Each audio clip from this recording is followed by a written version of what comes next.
말씀 마태복음 5장입니다. 신약성경 마태복음 5장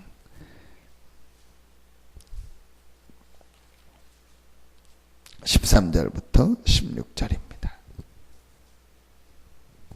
마태복음 5장 13절부터 16절입니다. 제가 봉독해 드리겠습니다. 너희는 세상의 소금이니 소금이 만일 그 맛을 잃으면 무엇으로 짜게 하리요? 후에는 아무 쓸데없어 다만 밖에 버려져 사람에게 밟힐 뿐이니라. 너희는 세상의 빛이라. 산 위에 있는 동네가 숨겨지지 못할 것이요, 사람이 등불을 켜서 말 아래에 두지 아니하고 등경 위에 두나니 이러므로 집안 모든 사람에게 빛이 느니라. 이같이 너희 빛이 사람 앞에 비치게 하여 그들로 너희 착한 행실을 보고 하늘에 계신 너희 아버지께 영광을 돌리게 하라. 아멘.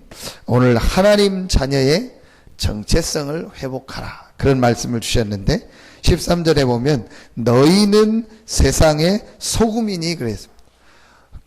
그리고 14절에 너희는 세상의 빛이라. 소금이 되라 안 했고 빛이 되라 안 했습니다. 완전히 다른 말입니다. 같은 말 같은데 완전히 다릅니다. 소금이 빛이니 그랬습니다. 소금이 되라 하는 거는 내가 능동형으로 내가 뭘 해서 만드는 겁니다.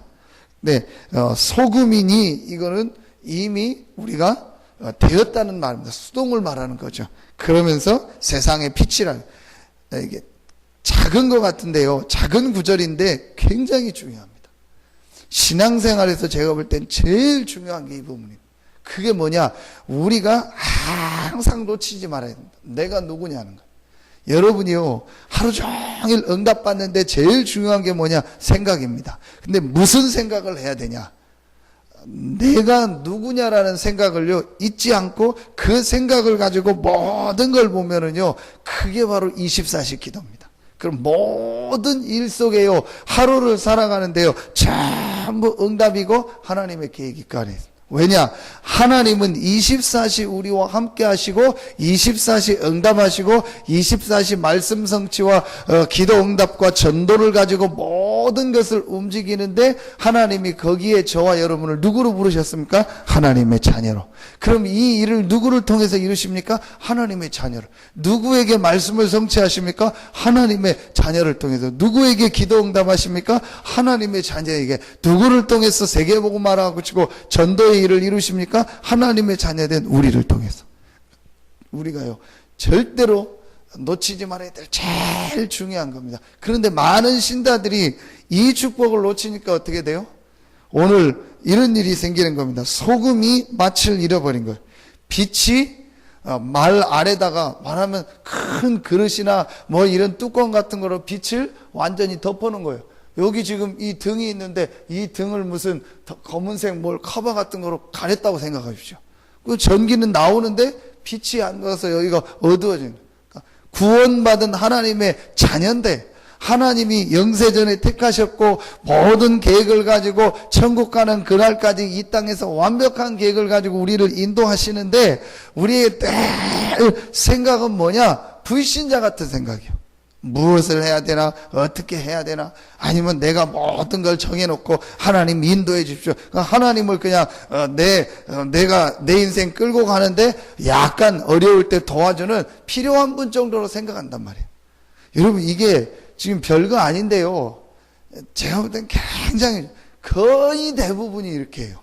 그러니까 거의 대부분이 내가 누구냐, 하나님 자녀다, 또 하나님 자녀가 받은 축복이 무엇이냐, 이런 중요한 사실들을 생각하지 않아요.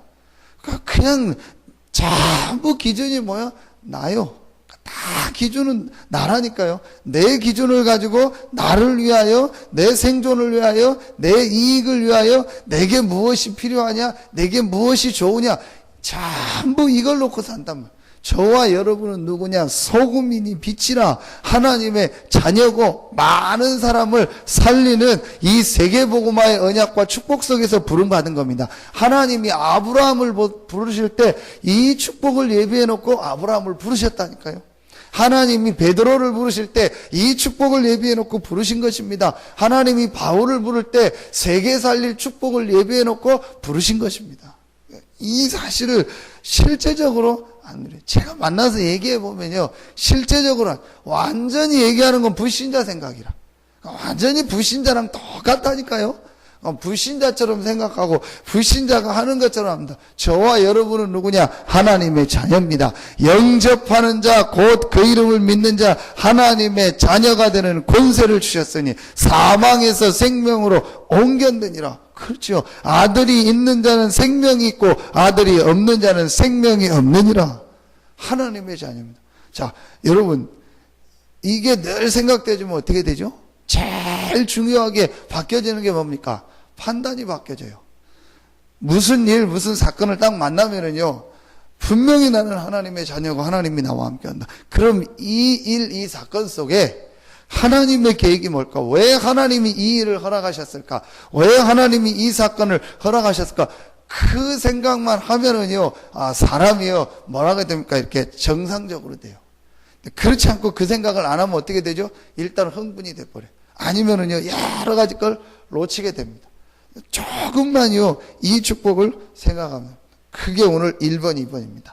하나님의 자녀는요, 축복은 절대 바뀌지 않습니다. 렘넌트 7명이 절대적으로 흔들리지 않고 누렸던 축복이 뭐죠?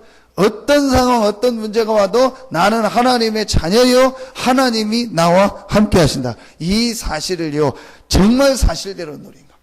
이게 제일 중요합니다. 오늘도 우리가 눈을 떴습니다. 그럼 제일 먼저 누려야 될 축복이 뭡니까? 이겁니다. 나는 하나님의 자녀다. 오늘 하나님이 나에게 또 한 날을 주시니 감사합니다. 오늘도 하나님이 함께하는 이 축복을 가지고 하나님의 계획을 발견하고 하나님께 영광 돌리는 최고의 날이 되게 하여 주시옵소서. 분명하지 않습니까? 이 사실을 실제적으로 안 누린다니까요. 그냥 내 생각대로, 내 계획대로, 내 기준을 가지고 다 살아가요. 그러니까 이렇게 되는 거예요. 남들한테 웃음거리가 되는 거예요. 구원받은 하나님의 자녀인데도 불신자처럼 보여지는 거예요. 남들이 볼 때 전혀 나에게 매력을 못 느끼는 거예요. 남들이 볼 때 우리에게 전혀 어떤 가치를 못 느끼는 거예요. 왜냐? 그 사람들이 볼 때 똑같거든요. 똑같이 생각하고 똑같이 이익 중심으로 가고 똑같이 뭐 일 만나고 사건 만나면은 결국은 똑같아 보이는 거예요. 이 부분이 안 됩니다. 똑같냐? 전혀 똑같지 않습니다. 저와 여러분은 누구냐? 하나님의 자녀입니다. 그 하나님께서 우리에게 중요한 약속을 주셨는데 성령이 함께하고 성령이 인도하고 성령이 역사하고 그래서 우리를 통해서 다른 사람을 살릴 수 있는 이 약속을 예비해놓고 부르셨습니다. 그게 사도행전 1장 8절입니다. 오직 성령이 너에게 임하면 너희가 권능받고 땅끝까지 증인되리라. 여기에 대한 어떤 확신과 믿음과 여기에 대해서 관심이 없어요. 제가 보니까 실제 여기에 대해서 관심이 없어요. 하나님이 안 되니까 자꾸 건드려서 이걸 바꾸는 거예요. 근데 여기에 대해서 관심이 없다니까요. 다 내 문제, 뭐 내 거, 그거를 생각하는 거지. 정말 하나님이 나를 부르신 이유가 뭘까? 하나님이 나에게 주신 이 언약과 이 축복을 가지고 어떻게 복음을 전하고 이 사람들을 살리고 이 축복에 갈까? 그걸 약간만 나를 부르신 정체성을 발견하면 그 안에 응답이 다 있다니까요. 근데 우리는 참 뭐예요? 이스라엘이 회복되는 게 언제입니까? 여기에 제일 중요한 관점. 근데요, 제가 이렇게 얘기해 보니까 다 이용해요. 교회를 이용하고 복음을 이용하고요. 이걸 이용해요. 이게 많고 정말 동기가요. 저부터 그러겠죠. 진짜 동기가 내가 복음에 유익하다. 하나님의 자녀이기 때문에 모든 건 하나님의 계획 속에 있기 때문에 내가 육신적인 거 먹는 거 입는 거 그거 걱정할 게 아니구나. 정말 내가 복음을 위하여 교회를 위하여 전도 선교를 위하여 내가 하나님 앞에 해야 될 나를 부르신 이유가 무엇일까? 이 생각을 하면 진짜 응답받아요. 근데 대부분의 사람들이요. 제가 문제 만난 문들할 때 얘기를 합니다. 문제 만나면 다 그렇죠. 그러니까 이사는 기준이 뭐냐? 문제 해결이요. 계속 하나님은 문제 해결이 문제가 아니다. 모든 문제 해결했지 않냐. 요한복음 19장 30절 다 이루었다고 하지 않냐. 과거, 현재, 미래를 아시고 우리를 부른 거 아니야. 그럼 당신에게 지금 이 문제가 일어날 것도 하나님이 아시고 불렀고 이 문제를 허락한 거 아니냐. 분명히 사단의 역사지만, 욥에게 사단이 시험을 걸었지만 그걸 하나님이 허락한 거 아니냐. 그렇다면은 그 문제를 해결하려고 기도하지 말고 그 문제 속에서 하나님의 계획을 발견하고 내 삶을 갱신하고 하나님의 다녔는데 내가 지금 다른 걸 가지고 살았구나. 이걸 발견하고 하나님이 원하는 걸 찾아내라. 그러면 응답받는 거 아니냐. 정말 그렇습니다. 그래서 그 앞에서 예수님께서 그 유명한 산상수훈에서 5장 1절부터 12절에 얘기합니다. 심령이 가난한 자는 복이 있나니 천국이 그들의 것이요. 여기서 제일 중요한 게 뭐예요? 생각을 바꿔준 거예요. 이스라엘의 생각은요, 심령, 영적으로 가난하고 영적 축복을 누리는 게 아니고 육신적으로 잘 되는 거예요. 이 기준을 전부 바꿔준. 그러면서 애통한 자는 복이 있나니 온유한 자는, 이게 여러분 보십시오. 전부 반대요. 보십시오. 심령이 가난한 자는 복이 있나니 천국이 그들, 영적인 얘기를 한 거예요. 영적인 축복이 누리고 영적인 은혜, 이 축복을 누리는 것이 복이라는 거예요. 우리는 육신적 누리는 걸 복이라고 생각하잖아요. 애통하는 자는 복이 있네. 늘 웃고 즐거워야 복이 있지. 애통한다는 말은 뭐가 안 돼서 애통한다는 게 아니고 정말 복음을 놓고 현장을 놓고 이 생명과 전도와 선교를 놓고 애통한 자, 하나님의 은혜를 놓고 애통하는 자가 복이 있다. 우리는 늘 웃고 즐거운 것만 생각하잖아요. 아닙니다. 5절에 온유한 자는 복이 있나니 그들이 땅을 기업으로 받을 것이요. 온유하다는 게 뭡니까? 잘 길들여져 있다는 거예요. 순종한다는 거. 우리는요, 어떻게 생각합니까? 내가 진취적으로 뭘 얻어야 된다. 싸워서 얻어야 된다고 생각. 거의 다 기독교인들이요. 그러니까 그렇게 생각을 해. 뭘 가서 막 나도 얻고 막 하고, 대부분의, 제가 보니까 어른들이요, 또 잘못 가르치는 게 하나 있어요. 그게 뭐냐? 그렇게 살면 세상 나가서 안 된다는 거. 그거 어른들도 그냥 나가서 싸우라는 거예요. 그래서 막 얻고 네 이익을 챙기고 바른 말 하고 제대로 하고. 그렇죠? 성경은 반대로 얘기합니다. 온유한 자는 복이 있다. 의에 줄이고 목마른 자는 복이 있다. 줄이고 목마르면 안 되잖아요. 오늘 뭐 배부르고 이래야 되잖아요. 그런데 성경은 의에 줄이고 긍휼히 여기는 자는 그들이 긍휼히 여김을 받을 것이요. 우리는 틀린 건 틀렸다고 얘기하고 잘못된 건 지적하고. 정치인들 봐요. 다 그거 아닙니까? 진짜 긍휼히 여긴다는 말은 상대방을 이해하고 그게 틀린 것도 틀렸다 그 얘기가 아니고 정말 상대방을 이해하고 도울 수 있는 이게 있어야 된다.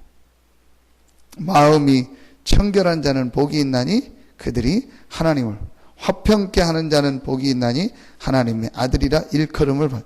의를 위하여 박해를 받는 자는 천국이 그들의 것이라. 이걸 바꿔주신 것입니다. 그래서 오늘 우리가 이 축복을요 조금만 해보가면 됩니다. 그러면은 성숙한 신앙인이 텐데, 성숙한 신앙인의 제일 중요한 축복이 뭡니까? 그게 바로 예배입니다.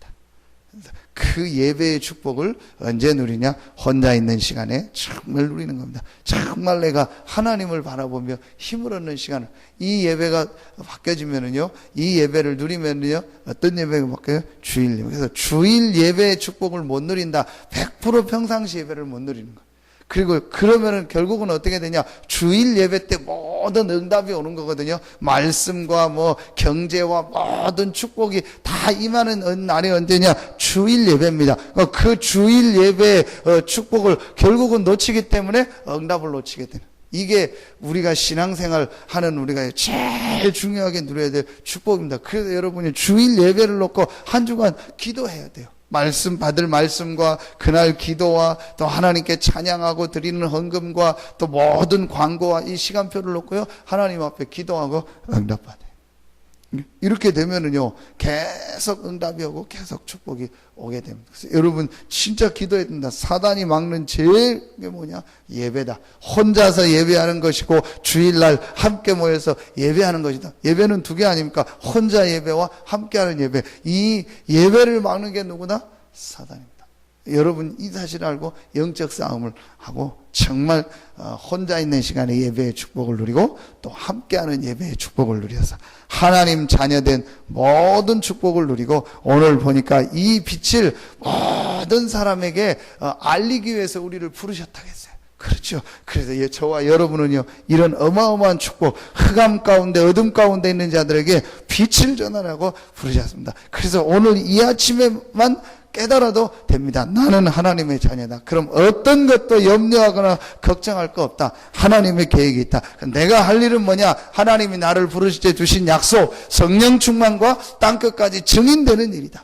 이 일을 위하여 내 삶이 쓰임받게 하여 주시옵소서. 그리고 하나님, 내가 예배를 통해서 하나님께 최고의 영광을 돌리고 예배 때 하나님이 주신 모든 응답이 회복되게 하여 주시옵소서.